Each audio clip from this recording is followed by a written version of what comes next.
gracias por llamarnos para representarte en la proclamación, para representarte en la predicación, para hacer de nosotros también un pan. Gracias por darnos el pan de vida.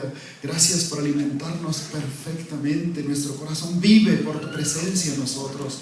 Nuestro corazón apenas ahora recupera el sentido correcto por tu llegada, por tu misericordia, por tu gloria que nos cubre. Gracias. Gracias, Señor, por llamarnos también a proclamar tu nombre. No somos, Señor, dignos.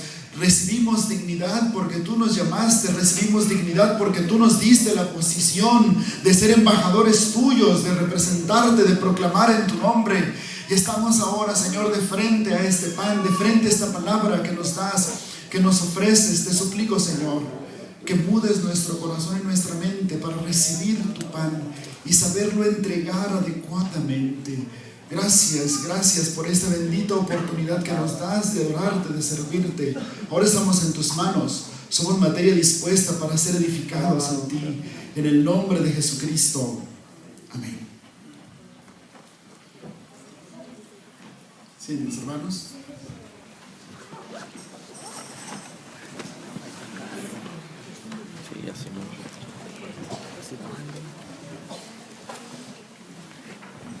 Le he llamado a este sermón una pregunta.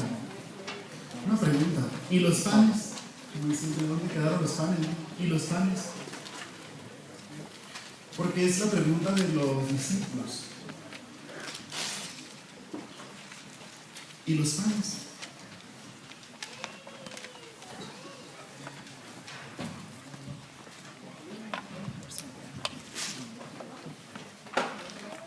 Voy a predicar proyectando el taller de predicación, no sin quitarle propósito a la reflexión de hoy. La mayoría de los talleres de predicación, les decía, se van por las formas, la estructura del sermón, la manera correcta de comunicar el sermón, el ordenamiento de las ideas.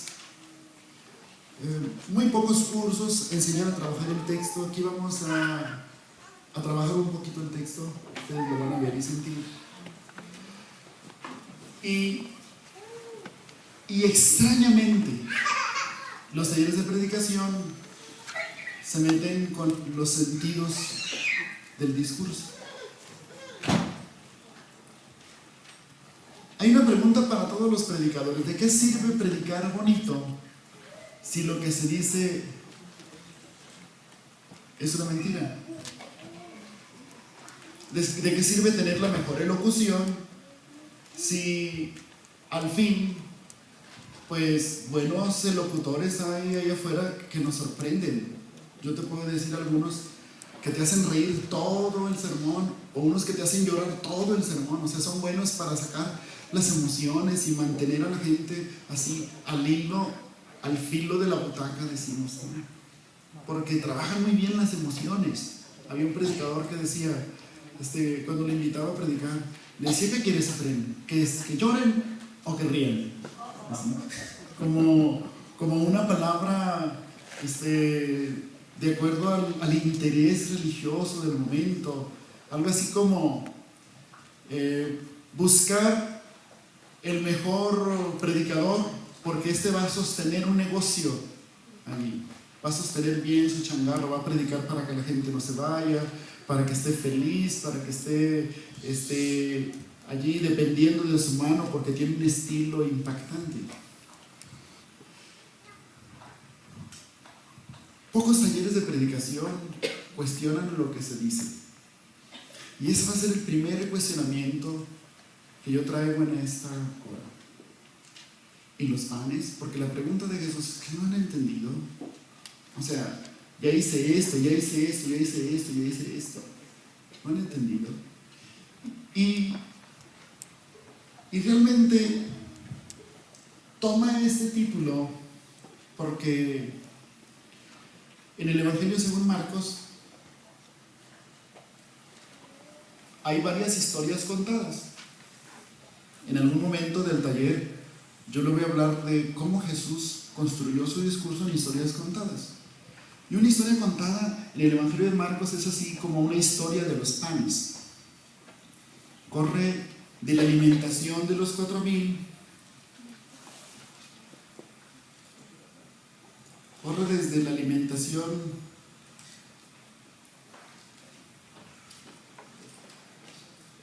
si ustedes se fijan, la alimentación de los 5,000 está en el 6:30 y la alimentación de los 4,000 está en el 8, cerrando por ahí en el último versículo del capítulo 8.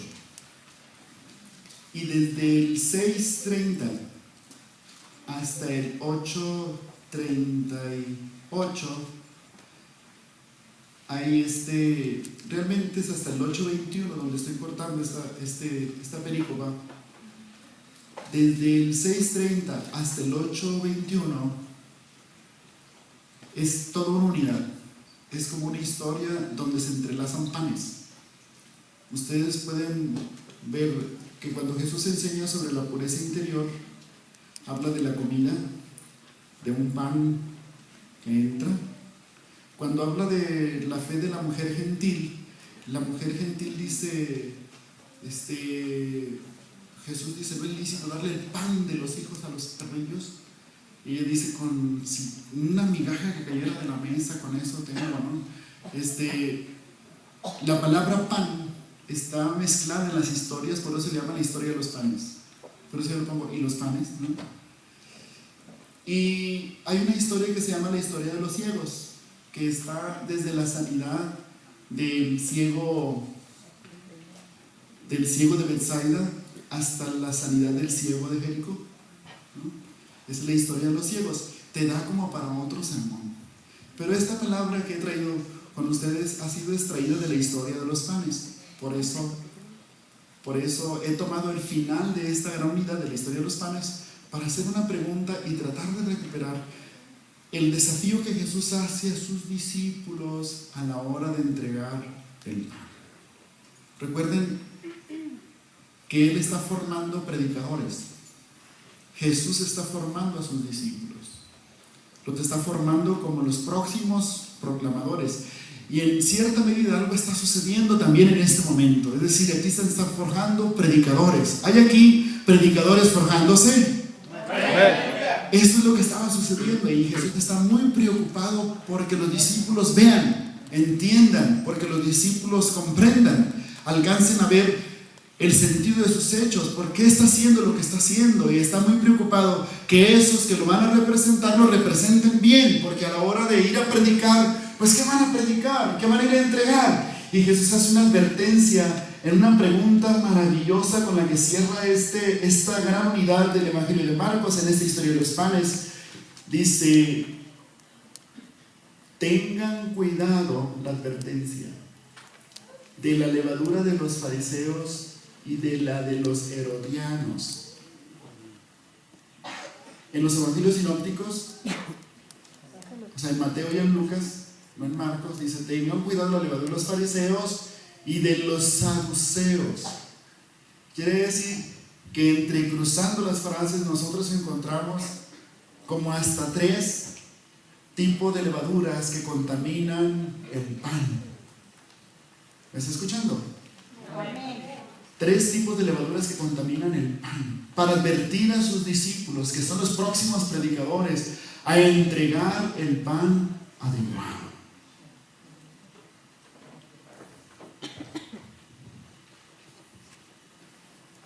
Quiero llevarte en este viaje de la palabra para que tú te presentes frente a Él y pongas a prueba tu posición en ese llamado que Él te ha hecho a ser predicador. ¿Qué es lo que has predicado? ¿Lo has representado adecuadamente? Porque al final la palabra te va a desafiar a que llenes tu boca del pan de vida, del único pan que sacia realmente el corazón, te fortalece, te planta, te sana, te restaura y también te envía poderosamente a representar a Jesús. Así va a terminar la reflexión. Y ¿Qué vaya a desencadenar en tu corazón? No sé. Porque mañana yo voy a comenzar mañana voy a comenzar con una administración como cierre de que hagamos esta noche. Yo hago una administración hoy y la cierro mañana. Al rato te voy a decir en qué consiste. Para comenzar la jornada. Entonces, siguiendo a Jesús, mi maestro, yo te voy a llevar en esa reflexión, en esas 3 advertencias acerca de el pan que entregamos. Es decir, cuídense de la levadura de los fariseos. ¿Qué consiste eso? Cuídense de la levadura de los herodianos, de los saduceos. ¿En qué consiste eso? Porque Él nos desafía a que a la hora de que prediquemos, entreguemos el pan de vida. ¿Está de acuerdo conmigo? Amén. Qué bueno que pregunto, porque cuando predico casi nadie dice amén. Pero síganme pues. ¿En qué consisten los panes de los herodianos? Si yo me voy al capítulo 6, del 14 al 19, dice: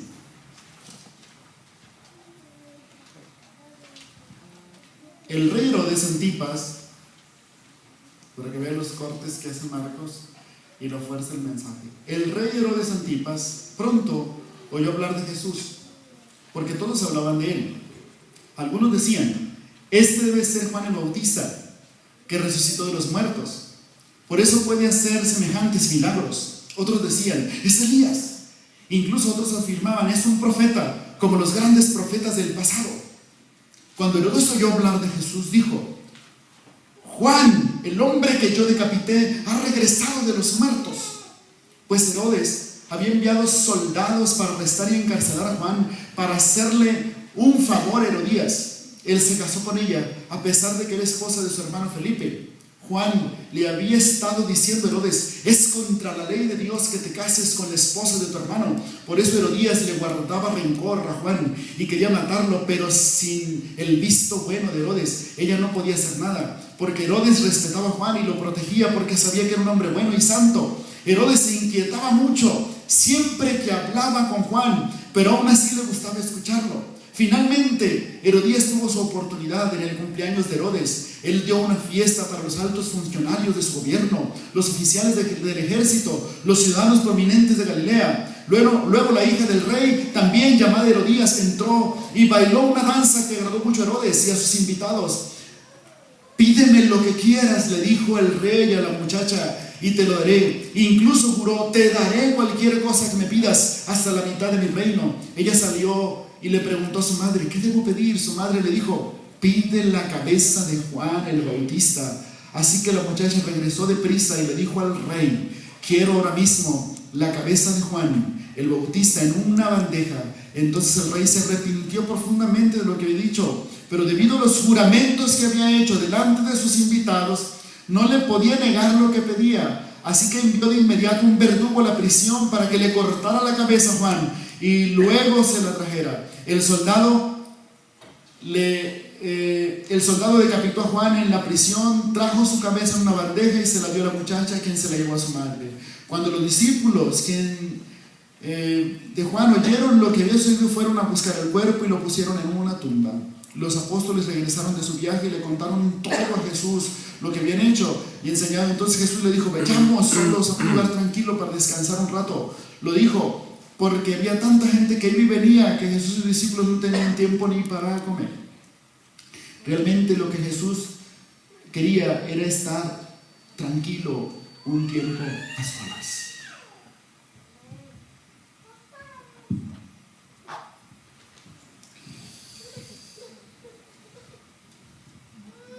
Cuando yo leo esto y está en la unidad literaria que les estoy diciendo de la historia de los panes, y Jesús refiere: cuídense de la levadura de Herodes, te dice que la levadura puede afectar el discurso, la levadura puede afectar el pan que se entrega.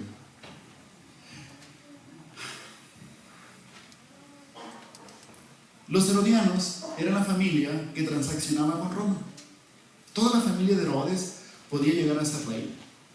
Las transacciones políticas con Roma aseguraban que la familia herodiana mantuviera un puesto. Herodes estaba acostumbrado en la transacción a asegurar un lugar en la organización religiosa y política de los judíos. ¿En qué consiste la levadura herodiana? Consiste en que todo lo que dices, lo dices cuidando el puesto.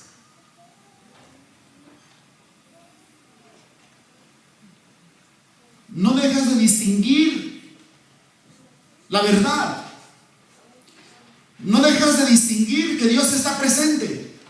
Puedes inclusive vivir un momento de gloria, pero la motivación del discurso, cuando está afectada por la levadura herodiana, echa a perder el fin último de tu discurso.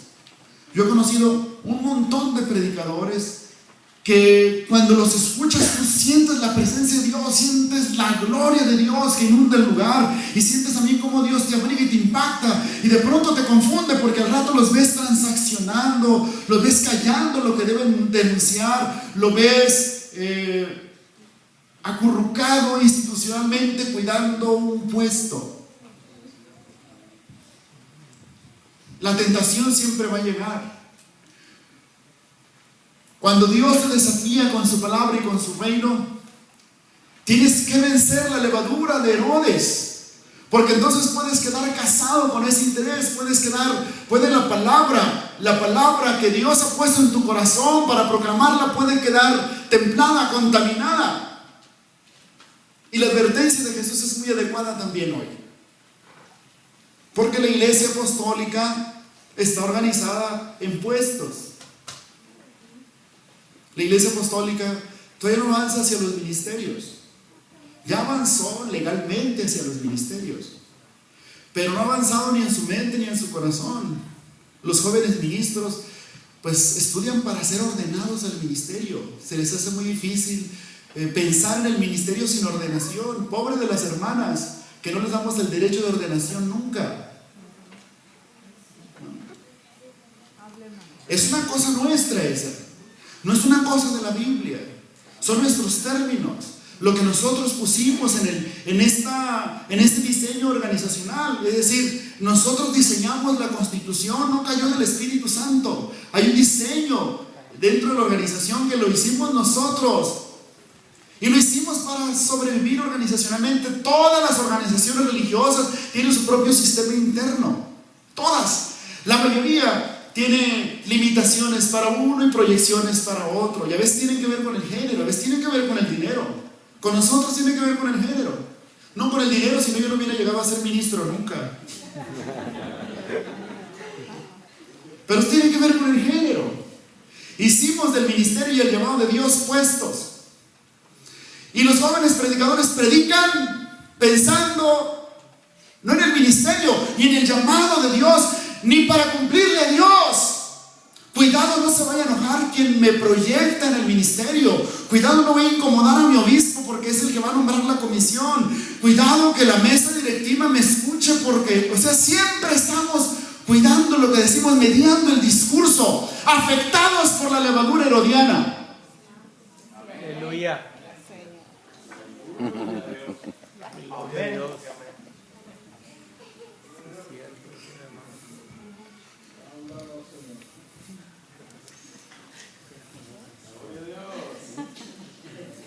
Está hablando, dijo el otro. Ya está hablando. Pero digo, cuando yo predico casi nadie dice amén.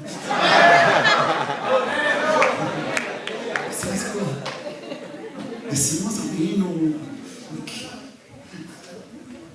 Se está viendo el obispo. ¿Hasta dónde llega alguien que ha sido afectado por la levadura herodiana? Es increíble que Herodes mande matar a un profeta. Porque dio su palabra, no puede quedar mal. El puesto se lo impone el rey. No sé cuántas veces he escuchado eso. Es que ya lo dije, Fren, soy el obispo. ¿Y qué? Pues desdícete. No puedo desdecirme, ¿cómo voy a quedar? Pues como un obispo arrepentido. Aleluya. No solamente le pasa al obispo, le pasa al pastor. Amén. Ya se ejecutó a alguien en el nombre de Jesucristo, pensando que le cumple a Dios, y nada, se ejecutó a alguien que le estaba estorbando en su puesto, afectado por la levadura herodiana. Esta levadura afecta desde antes de que comiences el ministerio, porque estás pensando cómo subir, cómo ascender. La organización de la Iglesia Apostólica es una organización jerarquizada. Así la diseñamos. Tenemos adelante el desafío de irla cambiando poco a poco, porque solamente es un instrumento para servir al que vive y reina para siempre. La iglesia está más allá, mucho más allá de cualquier organización religiosa. La iglesia, la que Dios soñó, se llama Reino de Dios, está entre nosotros, ha tenido en su misericordia la bendición de llamar a la Iglesia Apostólica, y ahí estamos plantados. Pero no podemos engañarnos en que esta iglesia amada que tanto queremos necesita irse transformando para acomodarse a la forma de Dios, y no para hacer que Dios se acomode a la forma de la iglesia. Él es el Señor, Jesucristo es el Señor, Él es el Rey de Reyes, Señor de Señores, y tiene que respetársele como tal. La organización tiene que aprender a transformar su forma de servir a Dios, porque si no transforma los puestos que ya tienen ministerios, esa levadura no la vamos a vencer nunca. Aleluya.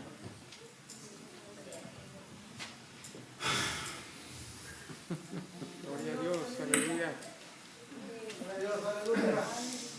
Respiro profundo. ¿Qué cosas estoy escuchando aquí? Ni modo, dijo que venía un taller de predicación y yo voy por los fondos. Cuando lo escuche predicar, porque lo voy a escuchar predicar, este está bien afectado, a ver. Contaminado. Tiene virus, agárrate.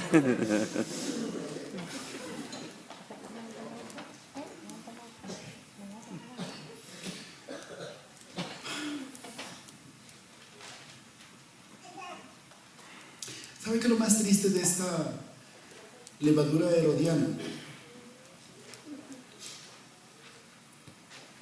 Que ya no importa el rey, el verdadero. O sea, como estamos cuidando tanto lo que tenemos, ya no importa el rey. Se nos olvidó que sobre uno que manda hay otro más alto, y que sobre ese otro hay otro más alto. Todas las autoridades de la Iglesia Apostólica son autoridades limitadas. Todas empiezan y terminan. Ahorita mi hermano Adriel es el obispo y lo respetamos como tal, pero después del 2014, quién sabe, y va a seguir siendo nuestro compañero, pastor, hermano y amigo, y va a ser el exobispo después. Y a veces a los pueblos exobispos no les va nada bien, porque el nuevo que entra pues está afectado por la levadura herodiana, y el anterior le estorba y lo empieza a lastimar. Hay obispos que tienen que cambiar su distrito, ¿no? Que esto afecta mucho. Cuando alguien no ha vencido la levadura herodiana, ya se le olvidó quién es el rey, que su autoridad es limitada, que comienza y termina, que está limitada por las mismas reglas que establecimos. Un obispo no puede decir lo que sea, un pastor no puede decir lo que le da la gana. No, él es un siervo de Jesucristo. Un obispo es un siervo de Jesucristo. Un miembro del mes directivo es un siervo de Jesucristo. Tenemos Señor en la iglesia, se llama Jesucristo. Tenemos Rey en la iglesia, el Rey es sobre todo, se llama Jesucristo. Es el Rey de Reyes, Señor de Señores. Y la iglesia debe estar para cumplir los propósitos de Dios. Qué terrible que Herodes se convirtió en un estorbo para la misión de Dios. Qué terrible que cortándole la cabeza a Juan le haya causado violencia al reino de Dios, como sangrando al reino de Dios. Jesús lo dijo desde los tiempos de Juan el Bautista. Hasta ahora el reino de los cielos sufre violencia. Los que son los violentos de este mundo lo quitan. Lo quitan. Hay una interpretación sesgada. Dice, los valientes lo arrebatan. ¿Quién es valiente? Dice, ¿no? Pero es más correcta la otra traducción, que es los violentos lo quitan, porque se está refiriendo a un ministerio truncado por Herodes, truncado, ¿no? El reino sufre violencia, y la violencia que sufre el reino de Dios es precisamente de aquellos que están afectados por la levadura herodiana.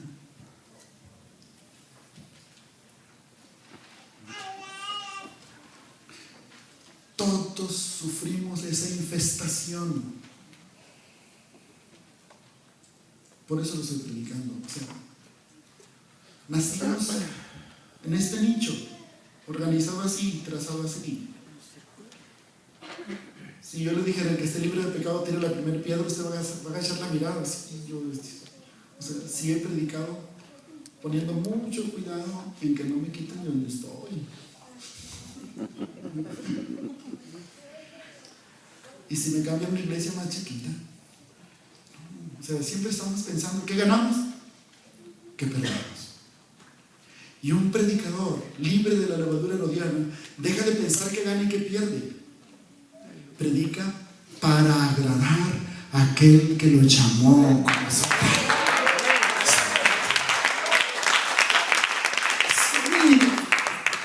si lo va a cumplir a tu voz o no. Voy a pasar a la otra levadura.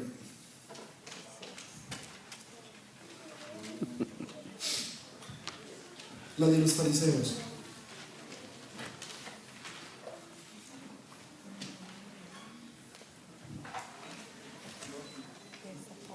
Hay un versículo muy pesado en el capítulo 7, dentro de esta unidad de la que estamos hablando, en el Evangelio de Marcos. Voy a leer algunas partes.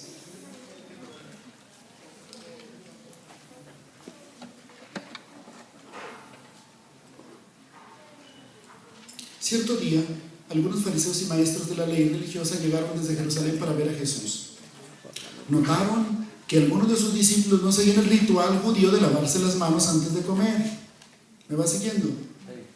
Los judíos, sobre todo los fariseos, no comen si antes no han derramado agua sobre el hueco de sus manos, como exigen sus tradiciones antiguas. Tampoco comen nada del mercado sin antes sumergir sus manos en agua. Esa es solo una de las tantas tradiciones a las que se han aferrado, tal como el lavado ceremonial de vasos, jarras y vasijas de metal. Fíjense, Marcos todo nos está metiendo, ¿no?, en el levadura de los fariseos. Entonces los fariseos y maestros de la ley religiosa le preguntaron: ¿por qué tus discípulos no siguen nuestra antigua tradición? Ellos comen sin antes realizar la ceremonia de lavarse las manos. Jesús contestó: ¡hipócritas! Que suavecito, ¿verdad? ¡Hipócritas! Está con signos de admiración. Isaías tenía razón cuando profetizó acerca de ustedes, porque escribió: este pueblo me honra con sus labios, pero su corazón está lejos de mí. Vea cómo dice el verso 7. Su adoración es una farsa, porque enseñan ideas humanas como si fueran mandatos de Dios.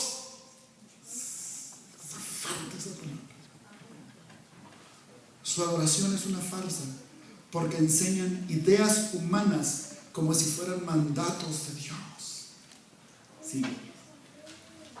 Pues ustedes pasan por alto la ley de Dios y la reemplazan con su propia tradición. Entonces dijo: ustedes esquivan hábilmente la ley de Dios para aferrarse a su propia tradición. Por ejemplo, como diciendo, hay muchas, pero no más de este ejemplo. Yo voy a poner unos otros ahorita.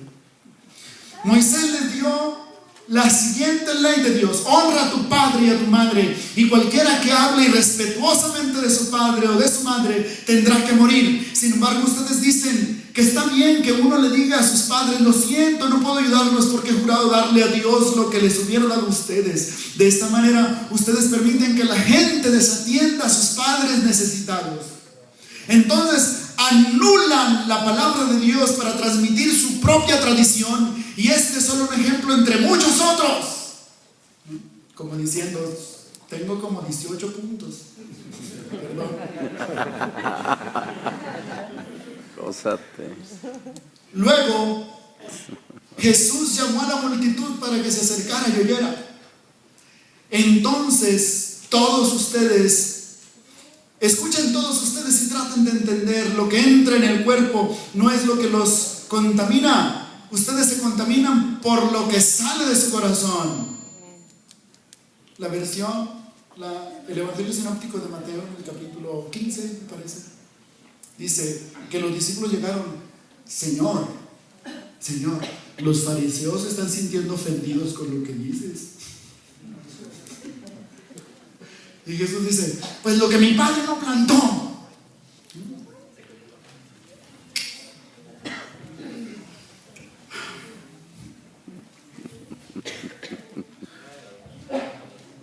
En la iglesia apostólica hay muchas tradiciones. Y la levadura de los fariseos es que hace más poderosa la tradición que la palabra. Tremendo, ¿no? Esa es la levadura. Por eso uno tiene que estar revisando sus propias tradiciones.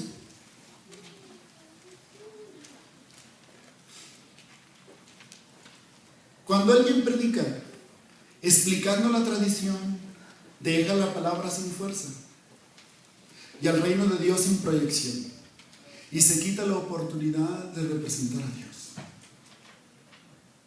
Por eso uno, cuando se planta como predicador, debe primero saber que es un predicador de la palabra. Por eso vamos a profundizarla en estos días.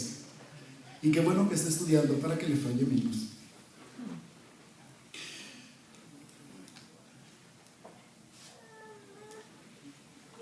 Voy a hablar de una tradición que no está en la Constitución: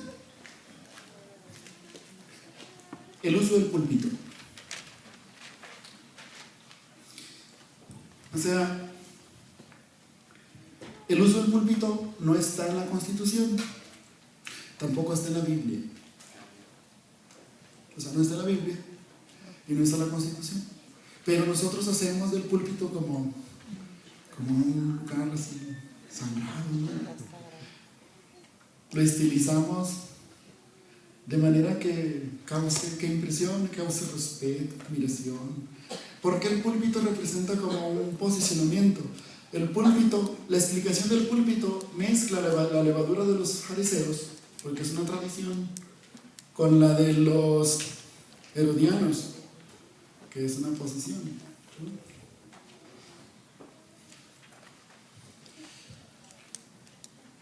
Pero en el reino de Dios, Jesús nunca habló de posiciones. Bueno, Jesús fue al revés, habló de disposición.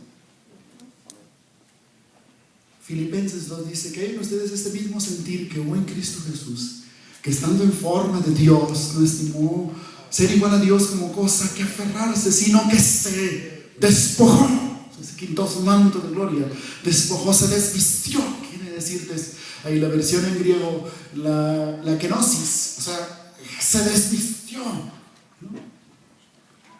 Así como igualito en la foto que resistió Pedro cuando Jesús se quita el manto, se pone de rodillas para lavarle los pies a los discípulos. Ese cuadro, ¿no? Es el mismo que está recuperando Pablo en Filipenses 2. El que estaba en forma de Dios no estimó ser igual a Dios como cosa que aferrarse, sino que se despojó, se desposeyó, bajó, murió. Son las tres cosas que tiene: se despojó, sirvió, bajó, murió. La lógica de los fariseos y ahora de los herodianos no es desposeerse, tampoco es servir, tampoco es bajar, tampoco es morir. ¿Qué hay en ustedes este sentir que hubo en Cristo Jesús? Dicen que hay en ustedes este sentir que hubo en Cristo Jesús.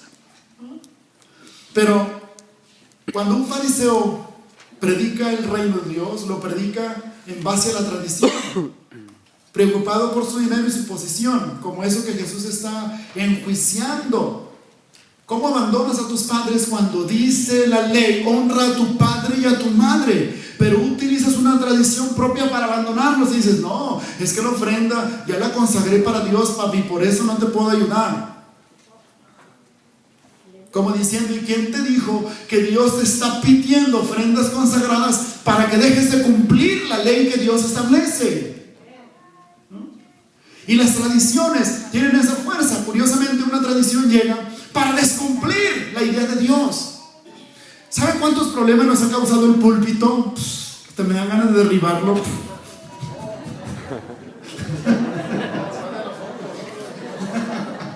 No, pero hasta lo estamos rentando. Está bien bonito, con una cruz. Y tú vas a ver que un lugar parece un templo y está consagrado en razón de esa plataforma y el púlpito. Si yo entrara a este lugar y no hubiera púlpito ni plataforma, dijera, es un almacén, ¿no? Pero el púlpito y la plataforma ya te dice que esto es un lugar sagrado y que este lugar es especial, consagrado. Los pobrecitos jóvenes ministros que quieren ser ordenados es porque se quieren subir a la plataforma.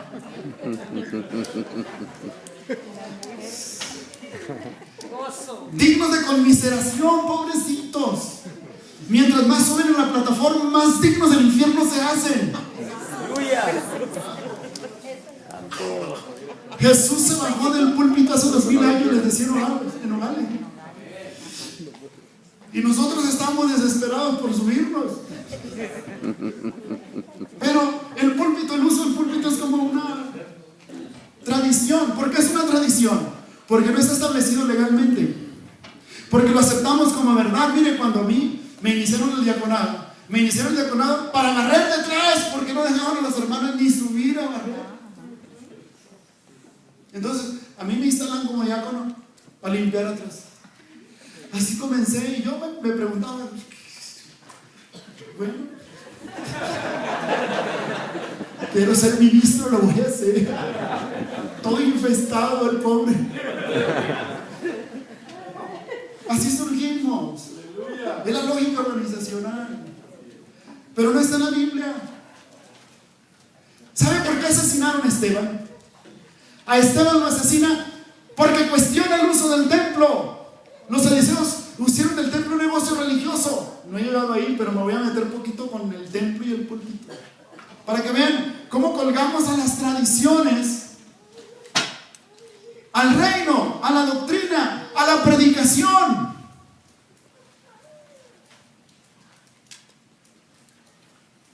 Y algunos se sienten bien apostólicos por eso, y no está en la constitución de la iglesia apostólica.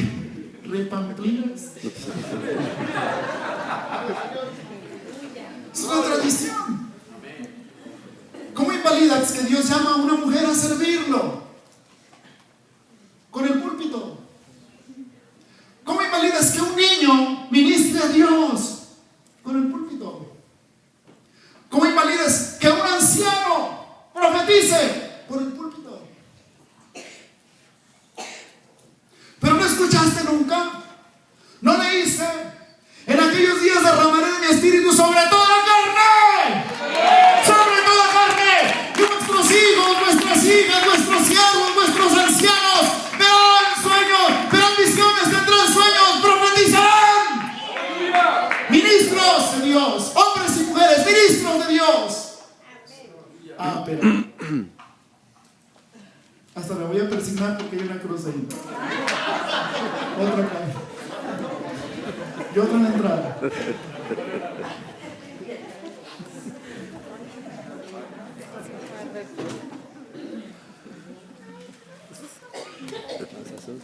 La constitución de la Iglesia Apostólica dice que el velo es para el culto. Así dice. Pero hay pastores que se sienten como la albacea de Dios en el derecho reservado de grandes tradiciones. No, hombre, no dejan que las hermanas dejen de usar el velo, ni cuando se bañan. Había un pastor que le decía a las hermanas: hermano, ¿y puedo salir a evangelizar sin velo porque espanto las visitas? No, hermano, porque está escrito: toda mujer que ora profetiza con la cabeza descubierta, afrenta su cabeza. Pero la Constitución dice que el velo es para el culto. O sea, nuestra regla interna de iglesia nomás llega hasta ahí. El velo es para el culto. Así dice. O sea, pastor, ¿para qué le pones más? No, pero es que mis padres, es que así lo aprendí, es que así dice la Biblia. Y ahí es donde te equivocas. Cuando dices así dice la Biblia, es cuando haces que el pan apeste a fariseísmo. Porque la Biblia nunca te va a justificar para que hagas valer tu propia tradición.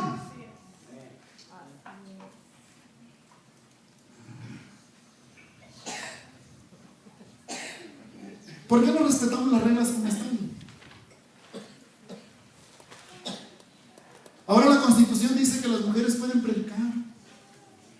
Y dijo un pastor: jamás mientras yo viva. No, caray. Y se murió pronto. Entonces dijo: Señor, estamos entendiendo.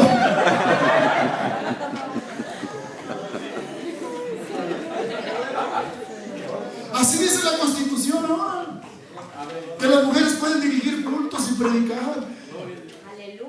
Fíjense, estoy ahora en las convenciones.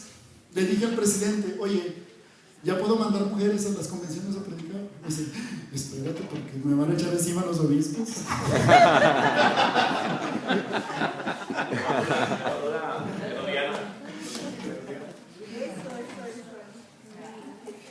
Nuestro presidente es un pastor, está preocupado por el proceso de la iglesia.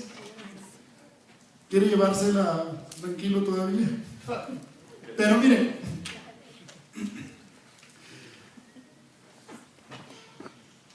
da mucha risa cuando la regla llega por revelación. Una convención general dijo: adelante, la congregación de los pastores evangélicos, adelante, que prediquen las hermanas, que dirijan cultos, está bien, adelante. Pero llevar adelante en el terreno de los hechos eso.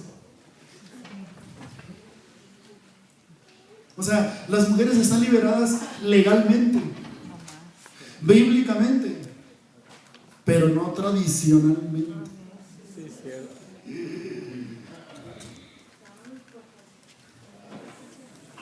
Y luego cuando escuchas a un varón queriendo justificar en la Biblia que las mujeres no prediquen, entonces de veras da más risa, porque tiene que forzar un montón de cosas que dicen. Y hacen, hermanos, y un montón de preguntas: no, hermano, ¿y por qué la Biblia no puso apóstolas? ¿Y por qué la Biblia? Una vez alguien me dijo: ¿y por qué en la Biblia no hay pastoras? Pues tampoco hay pastores, le digo. ¿Y por qué los tenemos? O sea, dígame una parte del Nuevo Testamento donde alguien se le llamó pastor Pablo, pastor Pedro, pastor... Nadie. No había pastores en el Nuevo Testamento. Nosotros tenemos un montón.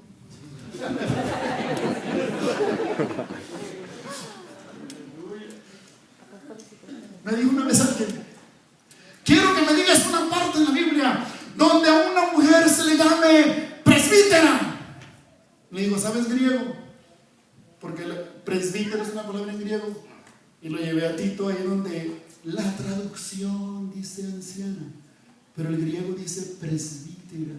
Y entonces dice: aquí está. Pues aquí está.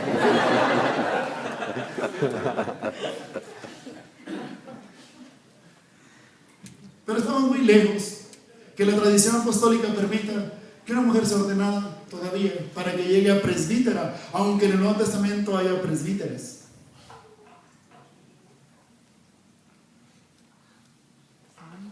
Le dije que se iba a espantar.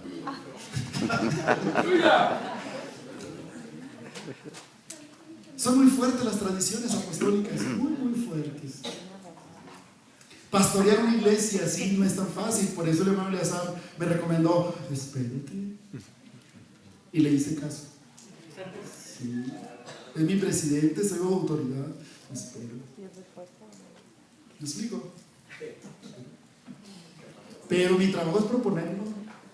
No, mandé mi propuesta de predicadores. Porque es mi trabajo. No pasaron, ¿verdad? Pero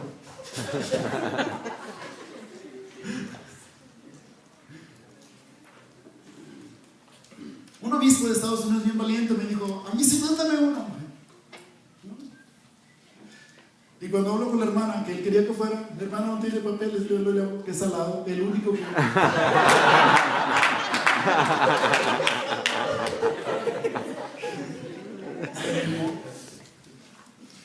Pero es muy fuerte la tradición. O sea, tanto el presidente como un obispo de distrito tienen que velar por la unidad. Es su encargo, el encargo constitucional, velar por la unidad de los grupos. Y aunque un obispo sea un hombre entendido, valiente, en las iglesias hay un montón de hermanos desentendidos, hombre, que están esperando la hora de que una mujer se levante y dirigir para irse a otro grupo. Y aquí en Estados Unidos, como la oferta está tan cercana, pues se van con el vecino. Allá todos son machos.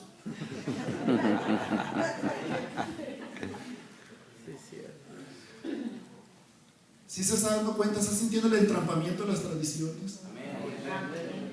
Hay una tradición en la Iglesia Apostólica que esa sí está establecida por ley y para mí tiene que cambiar, que es la cuestión de la atención de los niños. Yo le he dicho a la mesa directiva: qué triste es que nuestros niños estén legalmente fuera de la iglesia cuando son los dueños del reino. De ellos es el reino, dice el Señor. Son los dueños principales del reino de Dios. Pero nosotros constitucionalmente los tenemos fuera. ¿Por qué? Porque la doctrina dice que la iglesia está formada por hombres y mujeres que han sido bautizados en el nombre de Jesucristo, ¿verdad? Así dice la doctrina. Y como los niños no son bautizados en el nombre de Jesucristo, o sea, están legalmente fuera de la iglesia. ¿Cree usted que le estamos cumpliendo a Dios? ¿Cómo tenemos que sacudirnos las tradiciones? Yo me apunto con ellas. Ya les dije, no nací en el vacío, pero entiendo a qué me está desafiando Dios. Y cuando predico, tengo que decirlo, porque es el encargo de Él.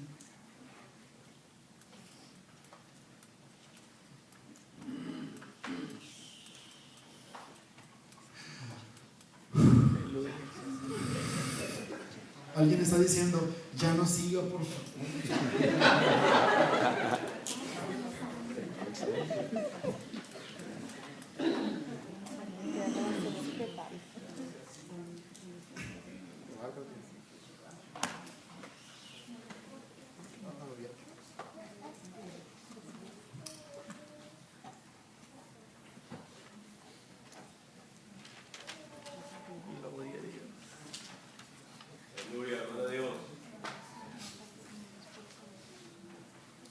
¿Quiénes eran los saduceos?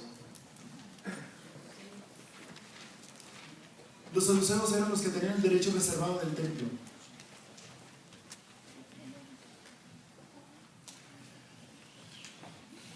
Eran los ministros ordenados, digamos.